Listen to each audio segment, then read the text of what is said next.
Have you ever had a friend with a creepy husband, like this guy, in the dark doorway, hovering while smirking about who knows what?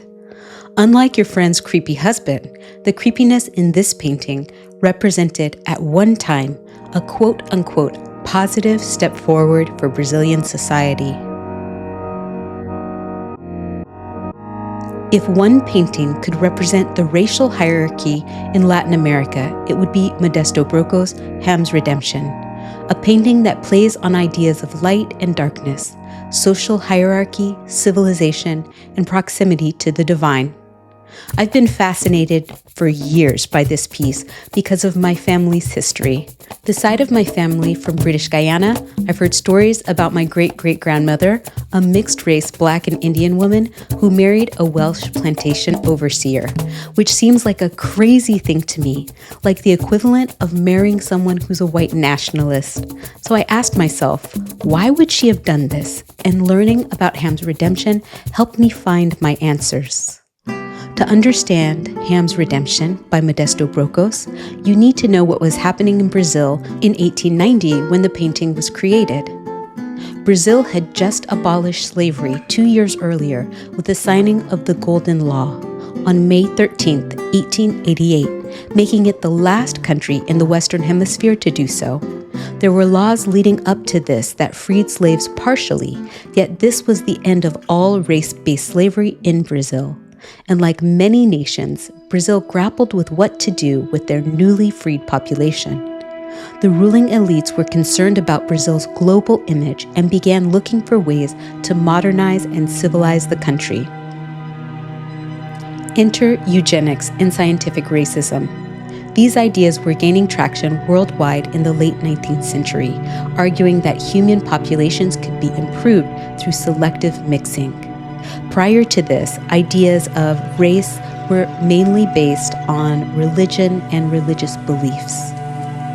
In Brazil, intellectuals like João Batista de Lacerda and Nina Rodrigues pushed the idea of whitening as a solution, as opposed to countries like the US, which adopted segregation laws and anti-miscegenation laws to make it illegal for races to mix.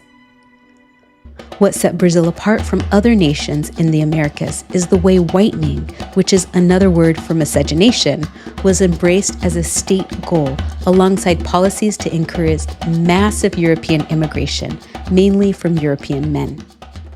Who was Modesto Brocos? Modesto Brocos y Gomez was born in 1852 in Santiago de Compostela, Spain. From an early age, he pursued formal training as an artist, but his career took a defining turn when he moved to Argentina and then to Brazil. In Rio de Janeiro, he studied at the Imperial Academy of Fine Arts, where he refined his realistic style, known for its careful use of light, shadow, and detail.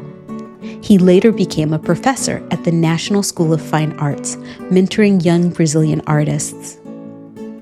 Fascinated by the political ideas of the day and the concept of whitening, he sought to depict these ideas in his art, most prominently in Ham's Redemption, showing what Brazilians back then saw as racial progress through whitening while tying it to themes of morality, family, and spirituality. The painting's message was so well received in Brazil, it won Brocos the grand prize at the 1895 Brazilian National Salon, which was held at the National School of Fine Arts. In 1911, the director of the National Museum of Rio de Janeiro used the painting as an illustration of his article at the first Universal Race Congress, a rare subject in Brazilian art.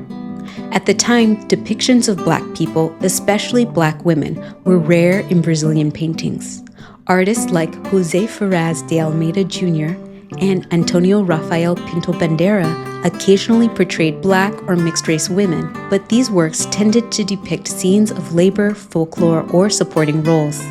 The central focus remained on idealized European themes and rural or indigenous life. Comparable artworks.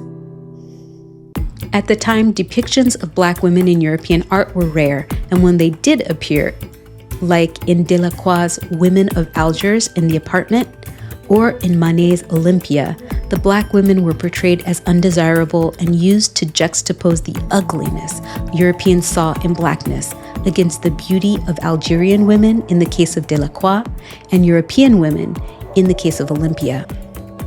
There's also the notable yet tragic case of Sarah Baartman.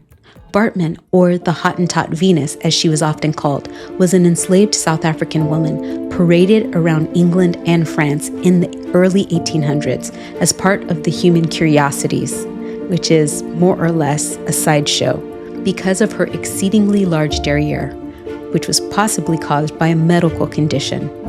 Baartman was sexually exploited and died at the age of 26, most likely from STDs she contracted from her trafficking enslavers.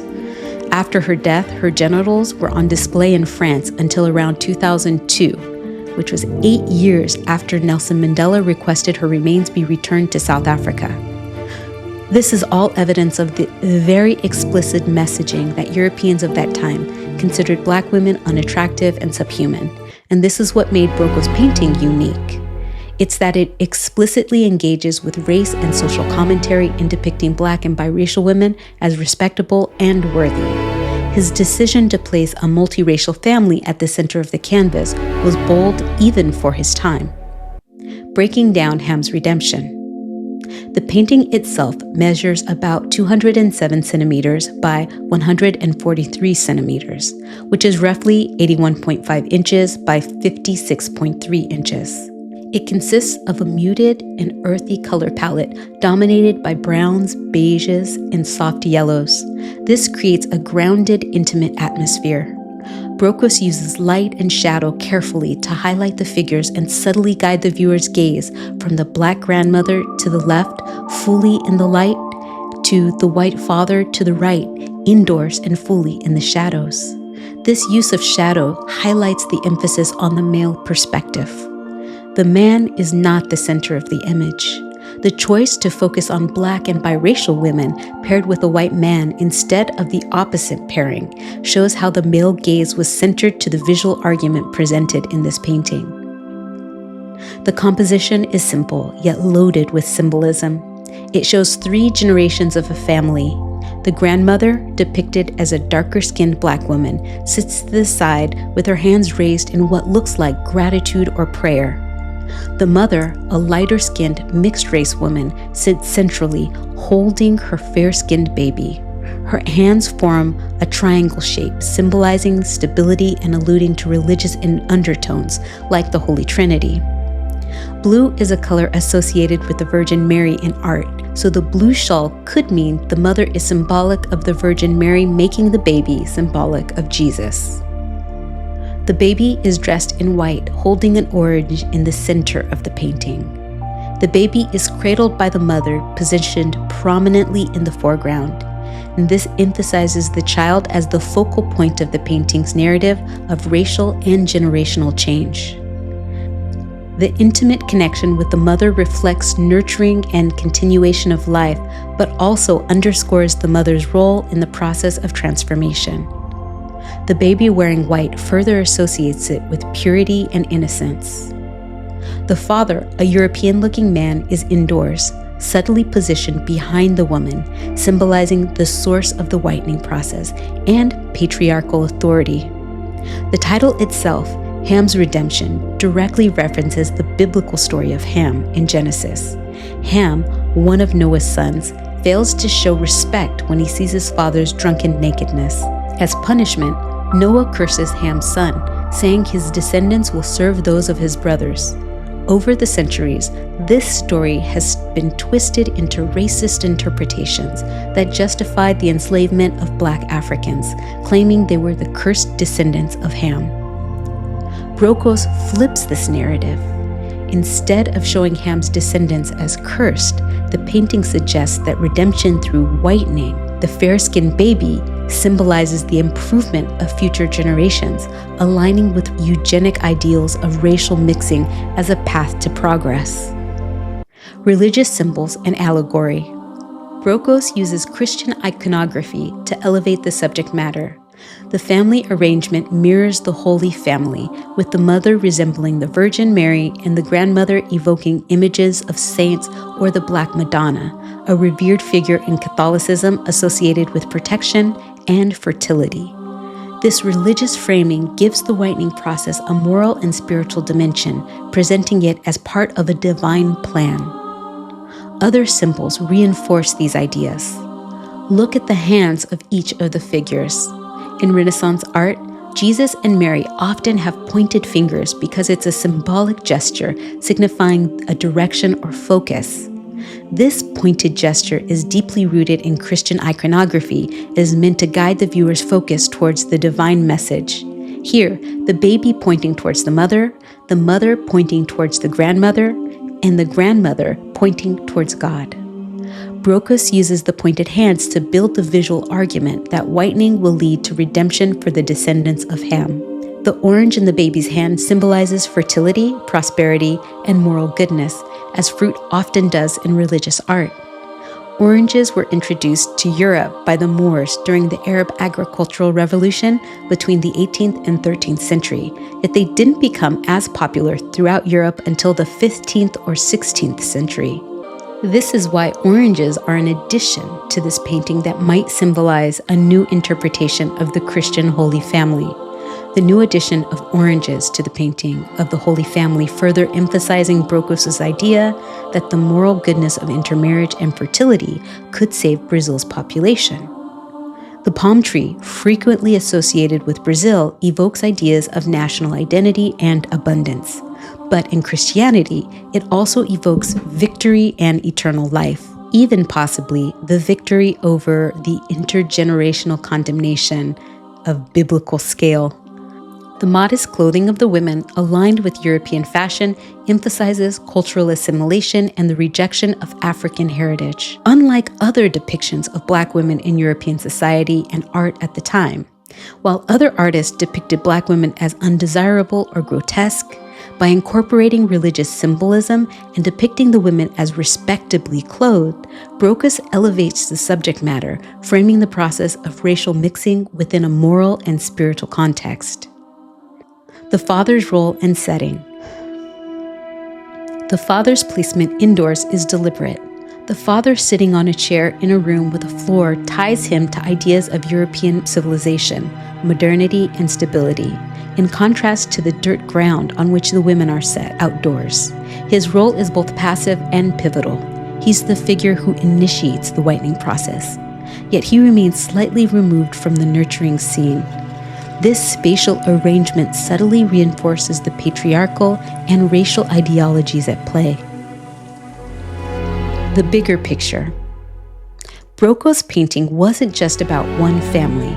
It was a broader commentary on Brazil's societal aspirations and its complex relationship with race. By visually representing whitening, Brockus contributed to contemporary debates about national identity and progress. To the ruling elite, racial mixing wasn't just about blending populations. It was a way to align Brazil with Western ideas of civilization, even if it meant erasing African heritage. At the same time, the painting reflects deep contradictions. While it promotes whitening as a path to redemption, the Black and mixed-race women in the painting appear passive and compliant, as if willingly participating in a process that ultimately seeks to erase their own racial identity. Back to the story of my ancestor. I wonder how much agency my great-great-grandmother had, or her daughter. Ending slavery didn't end colorism, and from what I understand, in Brazil, this racial mixing has resulted in a complex system of colorism, where people's social standing and social power is based on things like European or African features, skin color, hair texture, and even wealth. I've heard that being wealthy in Brazil can move someone from being categorized as Black to being considered white, which is surprising to me as an American. Here, where white people refuse to even claim biracial people unless they look, quote unquote, purely white. Now, race is not a scientific concept, it's social.